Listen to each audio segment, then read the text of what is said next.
Olá pessoal, sejam muito bem-vindos a mais essa aula de Biologia. Hoje viemos aqui para fazer a resolução da prova da UEMS 2021 das questões de Biologia, preparando vocês para o vestibular do dia 8 de janeiro. É dia 8 de janeiro? 8 de janeiro, tá? Estamos aqui então, separei as questões de Biologia. A prova da UEMS também é feita pela FAPEC e assim como a prova da UFMS, a prova de Biologia começa na 31, tá?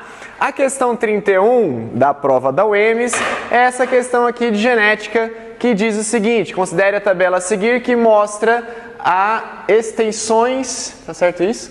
Extensões de genética mendeliana para um único gene. Aí ele tem uma tabela aqui mostrando relacionamento entre alelos de um único gene, a descrição e os exemplos. Então ele deixou a primeira linha aqui completa para a gente entender o mecanismo da tabela. Dominância completa de um alelo, onde o fenótipo heterozigoto é igual ao dominante homozigoto. Então ele tem aqui os dois iguais, pesão, pesão, pesão, pezinho. Significa lá que o pesão é relacionado ao alelo dominante, enquanto que pezinho, pezinho seria recessivo. Ou seja, é uma relação de dominância e recessividade simples, uma primeira lei de Mendel, o monohibridismo. Aí ele tem o número 1 aqui, a lacuna, fenótipo heterozigoto intermediário entre os dois fenótipos homozigóticos. Então ele traz aqui um Rzão, Rzão, Rzão, Rzinho, Rzinho, Rzinho. Aparentemente um preto, um intermediário cinza e um branco aqui, tá? Aí ele continua falando de codominância, alelos múltiplos. Em toda a população, alguns genes possuem mais do que dois tipos de alelos e deixa a lacuna 2 aqui. E pleiotropia, um gene é capaz de afetar múltiplos caracteres fenotípicos e dá um exemplo de anemia falciforme, tá? Então, nesse caso, ele mostrou uma tabela com vários tipos de herança e vai perguntar pra gente o que vai ser no número 1 e no número 2 aqui, beleza? Então, subindo aqui nossas alternativas, ele pergunta: os itens 1 e 2 da tabela se referem respectivamente a... Bom, vamos lembrar o seguinte, o item 1 é referente a este aqui. Nós temos um caso chamado de dominância incompleta. Dominância incompleta é aquele que nós não temos um alelo dominante em relação ao outro, como é o caso aqui do pesão e do pezinho, que é da primeira linha da tabela. Dentro desta dominância incompleta, eu tenho o tipo intermediária,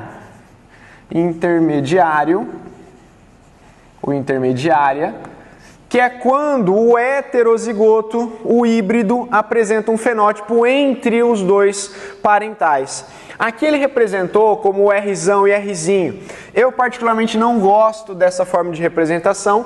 Quando você coloca um Rzão e um Rzinho, eu já estou mostrando que o Rzinho é recessivo em relação ao Rzão. Então nós temos duas formas de representar esse tipo de interação, né? Esse tipo de característica.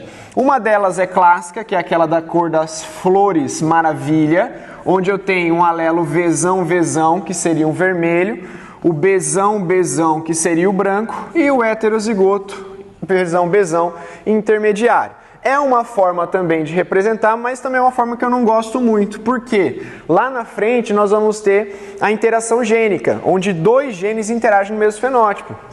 Então pode ser que você bata o olho aqui e entenda que isso é uma interação gênica do gene V com o gene B, né? Então assim, de maneira analisando a forma da... como eu vou representar essa herança, ao meu modo de ver, não é a forma mais correta. Se eu fosse usar, por exemplo, o Rzão que tem na tabela, eu usaria Rzão e Rzão linha, que seria uma forma melhor, ou poderia usar R1 e R2, mostrando que não existe uma relação de dominância entre eles. Então seríamos aqui, ó, Rzão, Rzão, que determinaria o fenótipo escuro, Rzão, Rzão linha, que determinaria o heterozigoto, e Rzão linha, Rzão linha. Desta forma seria uma forma mais correta de interpretação, tá? Então isso aqui é um caso de dominância incompleta ou dominância intermediária. Ou herança intermediária não é um caso de epistasia, não é um caso de alelos mutagênicos, variação da dominância de alelos recessivos, essas coisas nem existem, tá, gente? Variação de dominância de alelos recessivos, os caras estão inventando, tá? Herança poligênica recessiva de alelos múltiplos, misturou tudo. Herança poligênica e herança quantitativa é aquela que tem a ver com a cor da pele, por exemplo. Recessiva de alelos múltiplos, misturou tudo aqui. Só sobra aqui por eliminação, é uma dominância incompleta, né, do tipo intermediária, porque do outro lado a gente tem a codominância. A codominância tem o mesmo princípio, tá? Então se eu fosse usar aqui Rzão, Rzão, Rzão, R', Rzão ou R', tá? A diferença principal vai estar aqui, ó. Certo? Então, por exemplo, se eu colocar aqui, esse cara é preto, esse cara é branco. Aqui seria a mesma coisa, esse cara é preto e esse cara é branco. A diferença está no heterozigoto. Neste caso de herança intermediária, ele tem que ser intermediário aos parentais, ele é cinza. E nesse caso de codominância, vai aparecer tanto o preto quanto o branco na composição aqui do fenótipo, beleza? E obviamente só sobrou, né, por eliminação eu já marquei a letra E, isso mostra que o número 2, um caso de alelos múltiplos, é relacionado aos grupos sanguíneos. Lembra que alelos múltiplos é quando a gente tem, por exemplo, pelagem dos coelhos, que você tem um gene Czão, a partir desse gene Czão eu tenho o dominante, que é o selvagem. Você tem o selvagem, ou também chamado de agouti. Você tem também o CCH, que é o chamado chinchila. Você tem o CHzinho, que é o Himalaia. E você tem o recessivo, que é o albino. A relação de recessividade é Czão domina CCH, que domina CHzinho, que domina CAzinho, certo? E no caso dos alelos múltiplos também, no caso dos grupos sanguíneos também é um tipo de herança de alelos múltiplos. Nós temos Izão A, o Izão B e o Izinho. São 3 alelos para o mesmo gene. Normalmente nós temos 2 alelos, um Azão e um Azinho. São 2 alelos para cada gene. Quando eu tenho 3 ou mais alelos, entra num caso de alelos múltiplos. Não são genes, são alelos, ok? Neste caso, a relação de dominância entre os alelos do grupo sanguíneo é essa aqui. Izão A é igual a Izão B, eles são codominantes, enquanto que Izão A e Izão B dominam o Izinho, uma relação de dominância completa. Visto isso, e também com essa revisão sobre esse tema, a gente marca a 31 da UEMS, letra E. Beleza? Vamos agora para a questão 32. Questão 32 aqui da UEMS diz o seguinte: as araras azuis são animais que se destacam pela beleza, tamanho e comportamento. Na região do Pantanal, 90% dos ninhos são encontrados nas árvores de manduvi. Essa árvore está constantemente ameaçada devido à caça. Essa árvore, né? Essa ave está constantemente ameaçada devido à caça, ao comércio clandestino, à degradação de seu habitat natural por conta do desmatamento. A arara azul tem como uma das principais ameaças a caça e a captura ilegal pelos humanos para o comércio nacional e internacional de aves de estimação, que foram intensas na década de 1980, como ovos, filhotes e adultos, por exemplo, e levavam à morte diversos indivíduos. Esses fatores acrescentam-se populações pequenas, de baixa taxa reprodutiva e especialização na dieta e no habitat. As relações entre a arara azul e o humano, como descritas acima, são: bom, não precisa nem olhar basicamente as alternativas para imaginar que a relação entre a arara azul e ser humano não é relação benéfica, não é harmônica, pelo menos para a arara, né? E quando a gente tem um dos envolvidos se prejudicando, é uma relação desarmônica, por mais que o ser humano talvez esteja ganhando vantagem ali ao explorar a arara, tá bom? Então não pode ser harmônica. Tudo que tiver harmônica aqui, eu vou eliminar. Elimino a A, elimino a letra C, não vou nem ler, né? E aí foi o que eu consegui. Relação desarmônica interespecífica de simbiose. Simbiose era uma palavra que durante muito tempo foi usado para sinônimo de mutualismo. Mutualismo, tá? Hoje não é mais uma relação de mutualismo, mas simbiose é como se uma relação que fosse para o indivíduo viver dentro do outro, ou viver ligado ao outro de certa forma. Então, mutualismo é um tipo de simbiose, porque eles estão conectados, ligados um dentro do outro, né, de forma inseparável. Parasitismo é uma forma de simbiose também, negativa, mas é uma forma de simbiose, tá? Onde você tem essa conexão entre os indivíduos, é uma simbiose. Relação desarmônica, que não é o caso ali, né, de arara e ser humano. Relação desarmônica interespecífica de predação. Ah, mas o homem não mata e come a arara azul. Mas de certa forma ele é um predador, está de certa forma atacando e prejudicando a população. Então, essa aqui provavelmente vai ser a resposta, eu só vou ter certeza ao analisar a letra E. Desarmônica intraespecífica, eliminei devido a essa palavrinha, porque eles não pertencem à mesma espécie, tá? Então peço muita atenção de vocês em todas as alternativas, por mais correta que ela pareça, sempre respeite a questão e analise todas elas, pelo menos aqui você, né? Eu não vou analisar aquelas ali, e a C porque eu eliminei logo de cara, mas todas as outras eu preciso analisar até o final, para você não confundir, por exemplo, filete com estilete lá na questão da UFMS, foi o UFMS? Questão 31, é só para lembrar o vestibulando, para ele ter cuidado na hora de... É só para ter cuidado na hora de analisar a questão. É verdade, tá bom? Então resposta letra D de dado. Tudo bem, gente? Vamos agora para a questão 33 da prova da UEMS. Questão 33 da prova da UEMS tem aqui um tuiuiu, que é o símbolo do Pantanal, a ave símbolo do Pantanal. Quem nunca viu um tuiuiu de perto, o bicho é impressionante, ele é muito grande, né?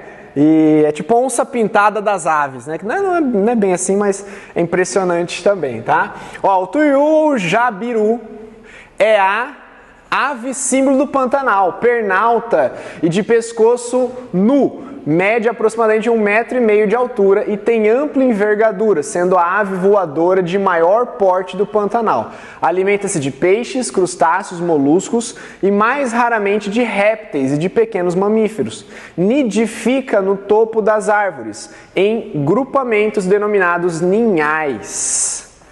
Sobre as aves é correto afirmar, ou seja, ele fez somente essa introdução para dar uma contextualizada com o Pantanal, né? Porque a UEMS é do Mato Grosso do Sul, mas ele não vai perguntar nada em relação ao tuiuiu ou ao Pantanal, ele vai falar sobre as aves de maneira geral, tá? Quanto à temperatura e ao metabolismo corporal, são animais homeotermos e ectotermos. Vamos lembrar uma coisa. Homeotermo, eu vou comparar com psilotermo, tá? Homeotermo é o cara que tem a temperatura constante. Temperatura corporal é constante, ele consegue de certa forma manter a sua temperatura corporal. Esse cara, o psilo, a temperatura é variável. Temperatura variável, certo? A outra comparação é isso aqui. Ectotermo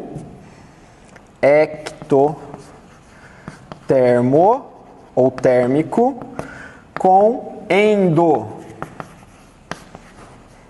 endotérmico, certo? Neste caso, o cara que é endotérmico, ele produz calor. Produz calor como? Principalmente pela musculatura, pelos músculos. Metabolismo muscular, o músculo é feito para movimentar, mas ele também é feito para gerar calor. E normalmente um animal que é endotermo, ele precisa ter isolante. Isolante. Pode ser penas, pode ser pelos e principalmente tecido adiposo. tecido adiposo. Se ele fosse um animal endotermo e não tivesse isolante, o calor dele ia se dissipar para o meio e ele não ia ter nenhum tipo de eficiência, tá? Ao mesmo tempo, o animal que é ectotérmico, o calor é externo. O calor vem de fora, tá? Então, o jacaré, por exemplo, ele precisa do calor externo, calor do ambiente, calor do sol, para elevar sua temperatura e chegar numa temperatura ótima para o seu metabolismo funcionar. Principalmente para ele estar ativo, por isso que geralmente em épocas frias ou em momentos frios do dia, os ectotermos estão inativos. Normalmente, o cara que é pecilotermo é ectotermo. O cara que é homeotermo é endotermo. Aqui eu vou ter peixes, anfíbios e répteis. Aqui eu tenho aves e mamíferos.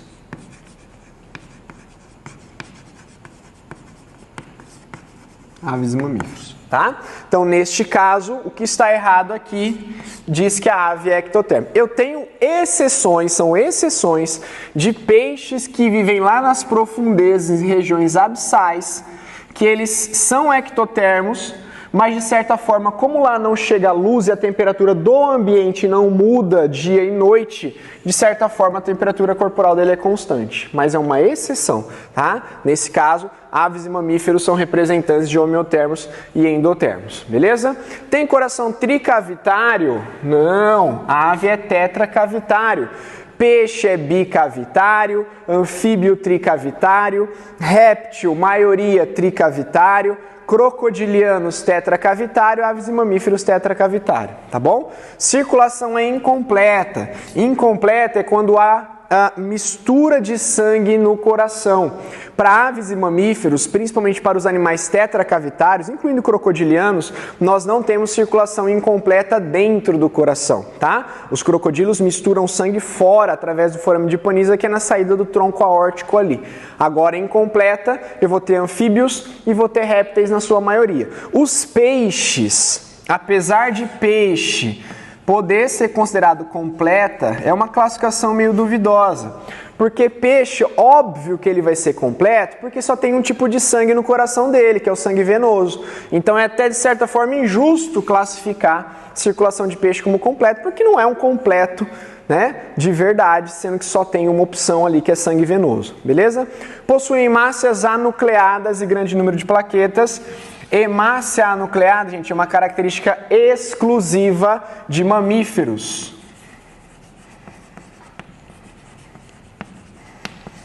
Mamíferos, ok? Rins metanéfricos e excretam por ácido úrico. Rins metanéfros e excreção, ó.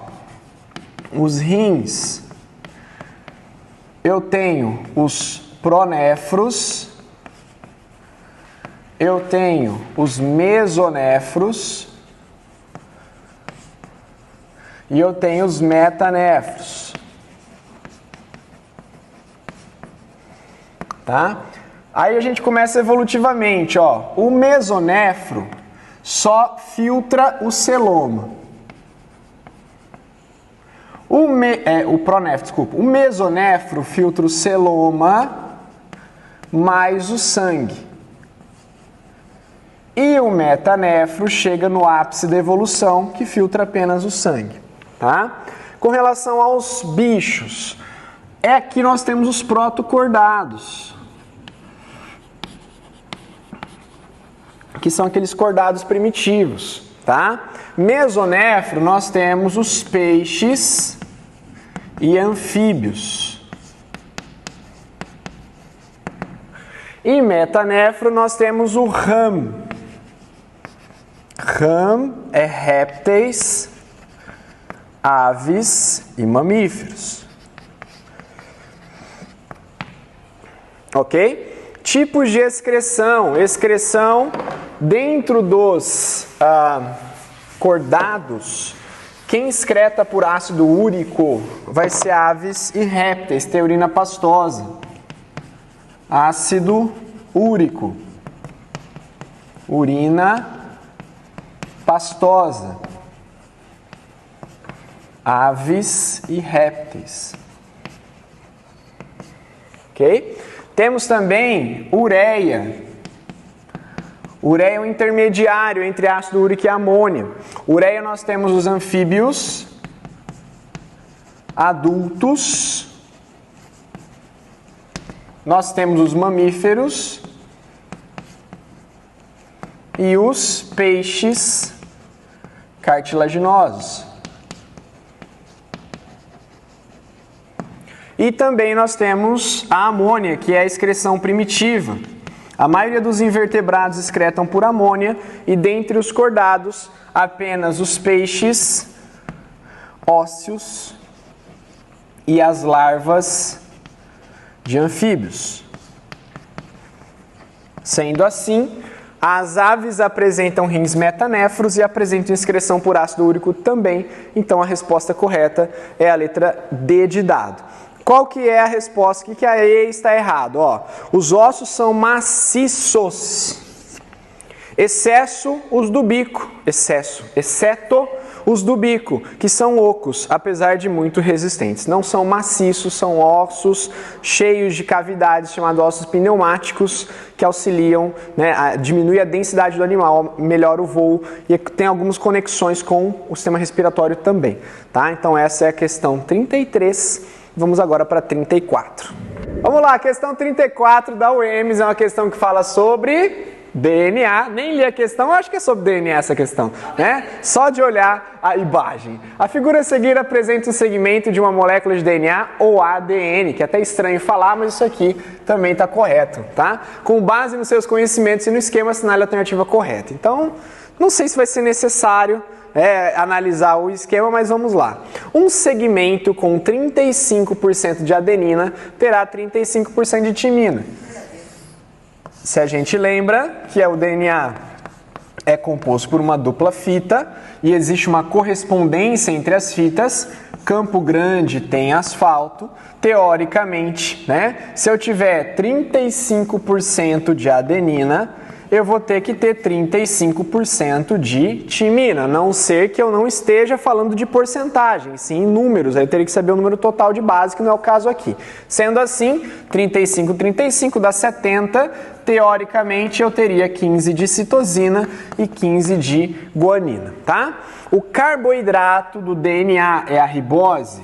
Não, é a desoxirribose. As pontes de hidrogênio são ligações químicas fracas e instáveis? Não, não são fracas e instáveis. Quando se forma o DNA, a fita dupla depois se apresenta como filamento. Não, não é assim. Isso aqui é a formação do RNA, tá? O RNA se forma como modelo, né? Usando como modelo a fita síntese lá do DNA. Então, momentaneamente, o RNA está compondo uma fita dupla, só que depois ele é desconectado da fita molde do DNA e passa a ser uma fita simples. Transcrição e tradução do código genético são propriedades do DNA. O DNA fica lá no núcleo isolado. Transcrição é uma propriedade do DNA? Sim, porque ele envolve diretamente o DNA. Mas a tradução não tem a participação do DNA. O DNA mandou, ele delegou função, ele mandou a mensagem pelo RNA mensageiro, falou, ó, se vira, vai lá para o citoplasma, se conecta com o ribossomo, se entenda com o RNA transportador, transporte os aminoácidos na sequência que eu estou te mandando aqui. Isso é o gene falando para o RNA. Então essa é o papel do RNA, levar a mensagem sem nenhum ruído, sem nenhuma alteração para que a tradução aconteça lá no citoplasma. Portanto, né? Simples assim, essa questão muito fácil, é a questão, apesar de ser fácil, gente, ela está exigindo conhecimento, não está? É que a gente conhece muito, né? A gente tem muito conhecimento, mas você pegar lá, às vezes, um aluno de primeiro ano, de segundo ano, ele não consegue resolver uma questão dessa. Até do terceiro, muitas vezes, do cursinho, quem sabe, né? Não consegue resolver uma questão dessa aqui, porque tem uns detalhes que iria confundir o menino, tá bom? Então, a letra A é a resposta... A menina também. A resposta correta. Vamos para a questão 35 e última questão dessa prova da UEMS. Questão 35 da prova da UEMS sobre as principais endemias. Endemia, o que é endemia? Ó? Endemias são doenças que ocorrem em um local que são esperadas. Eu espero encontrar essa doença naquele local. Né? Então, se falar para você, ó, está ocorrendo casos de ebola em Campo Grande. Falou, não, o que é isso? Casos de ebola em Campo Grande. Não está acontecendo isso. Mas está acontecendo caso de dengue em Campo Grande. Ah, dengue é normal, leishmaniose, né? Ebola não. Né? Então, endemia seria isso. Epidemia, o que é epidemia? É quando a endemia, bum, sai do controle. Então eu sei que lá em janeiro vou ter lá, sei lá, 1000 casos de dengue em Campo Grande, mas de repente, pum, 100 mil casos, é uma epidemia, saiu do controle, tá? E uma pandemia é quando é uma epidemia em mais de um continente, como é o caso da AIDS e como é o caso da Covid-19, tá bom? Então vamos lá, rubéola é uma virose, febre amarela é uma virose, são viroses, muito bem, que não apresentam vetores. Vetores é o cara que pica, que transmite, tá? É um intermediário. A rubéola, beleza, mas a febre amarela temos dois vetores. Na floresta, o hemagogos, e na cidade, o Aedes aegypti. Apenas vinculação hídrica? Não, vinculação hídrica geralmente vai estar ligada com saneamento básico, tá? Então essa não pode ser. A doença aguda de Chagas é uma protozoonose transmitida pelo mosquito barbeiro chupança. Primeiro, não é um mosquito, ele é um percevejo. Tá? Apesar de ele não ter falado aqui, ele poderia ter falado pela picada do percevejo. Não é pela picada exatamente, apesar, né, que muitas vezes as fezes... Por que não é pela picada? Ah, professor, mas a picada não é a forma de entrada do protozoário? Não necessariamente. As fezes do barbeiro, se ele tiver entrar em contato com mucosa, já transmite. Então, por exemplo, ele veio te picar, aí ele fez o cocôzinho dele ali. Se você coçar e colocar o cocô do barbeiro no olho, ele entra pelo seu olho, chama-se sinal de romanha. Vai aparecer lá um soco no olho, um roxo, um inchaço no outro dia. Ele entra pela mucosa, tá? Então não é... Oi? Região geralmente norte e nordeste, onde você tem a presença do percevejo ali, a circulação do protozoário, e também as condições, né, de moradia precária. Aqui dificilmente você vê, né, na nossa cidade, na região, uma casa de pau a pique. Mas se você for para o interior do Brasil, é muito mais comum do que a gente imagina. Né? Os caras botam lá um monte de estaca, né, um monte de estaca assim, e vai cobrindo com barro os espaços, e a hora que o barro seca vira tipo um tijolão. Só que tem muitos buracos ali que acaba permitindo a proliferação e até o abrigo do bicho, tá bom? Então não é mosquito, é um percevejo. Percevejo também não é besouro, tá, gente? Besouro geralmente tem aquelas costas arredondadas, parece um capô de fusca, né? Já o percevejo, as costinhas dele é reto, o bichinho é assim, ó. Ficou bom isso, né? É tipo assim, o besouro é assim, ó, com as patinhas de besouro. E o percevejo é assim. Tipo isso. Dá pra entender a diferença? Didático, né? É tipo um percevejo, um besouro ao contrário. É mais ou menos isso. A febre maculosa bovina é provocada por uma rickettsia transmitida pelo carrapato estrela. Parece boa essa questão, né? Eu só tô na dúvida, será que é a bovina? Será que é a... né, bovina? Será que é humana? Será que é bovina? Será que é do cavalo? Não sei, tô na dúvida nessa aqui, então não vou marcar. O combate da dengue envolve apenas, quando fala apenas, né, gente, você pode desconfiar, a eliminação do vetor biológico na fase adulta por meio de inseticidas. É claro que não, até porque se dependesse só de eliminar o vetor na fase adulta, a gente ia ter muito mais casos do que tem hoje, porque a eficácia daquele inseticida, aquele fumacê, sabe o tal do fumacê? É quase nada, porque quando ele passa o fumacê na rua, jogando aquela fumaça nas árvores, geralmente nas árvores você vai encontrar os machos ali, e não as fêmeas, porque o macho ele suga a seiva, e a fêmea que suga o sangue. Geralmente a fêmea está escondida dentro de casa, e o macho está escondido nas árvores, então você mata o macho. Pode diminuir a reprodução? Até pode, né? Mas não é tão eficaz assim a prevenção da reprodução do bicho com água parada, lixo, né? Principalmente onde acumula água, tampinha de garrafa, é o mais eficiente. A malária, falou malária, já está errado aqui, por quê? Malária não é endêmica de Mato Grosso do Sul, tá? Eu nem sei se está certa essa questão, mas mesmo se tivesse, já ia levantar levantar uma pulga atrás da orelha. O homem comporta-se como hospedeiro definitivo, enquanto a mosca faz papel de hospedeiro intermediário. O cara que não sabe o que é diferente de mosca e mosquito já ia se confundir. É tudo igual mosca e mosquito. Mato Grosso do Sul, tudo igual, né?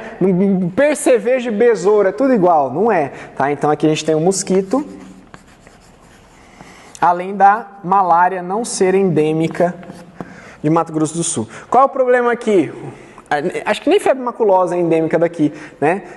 Enfim, mas o problema aqui é o cara falar doenças endêmicas de Mato Grosso do Sul. Aí tem 5 alternativas. Aí tinha 5 alternativas. O cara não tinha onde preencher as 5 alternativas, porque seria... E leishmaniose que ele podia citar, ele não citou. Doença de Chagas não é endêmica daqui, mas enfim, né? Vamos desconsiderar a palavra endêmica e a resposta correta, no caso, seria a letra C. Vamos desconsiderar. Pode ser. Não, mas tem, né? Sim, existe a doença. Existe, né? Sem sombra de dúvidas. Agora, Chagas e malária é duvidoso. Tá bom? Pessoal, então é isso. Vou finalizar aqui a nossa resolução da UEMS 2021. Fique ligado nas próximas resoluções. Tem ainda Albert Einstein, segunda fase da FUVEST. Acompanhe com a gente aqui. Dá um like aí. Como que é? Dá um like aqui no nosso... Ative o sininho de notificações e se inscreva no canal. Um grande abraço e até a próxima resolução. Tchau!